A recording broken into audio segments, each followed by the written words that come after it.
All right, next we're going to do the 6-pack, which is this guy right here. The 6-pack comes just as is. With this, you're able to take this off. You're able to store some items underneath it and around it.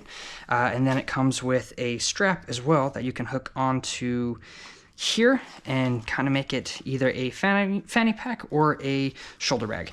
So that's how that guy works there.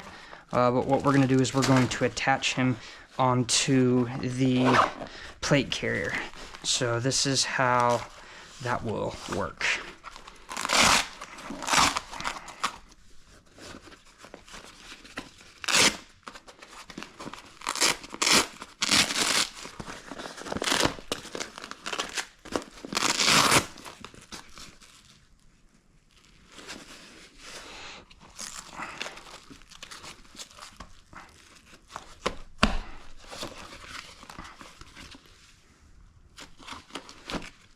There you go.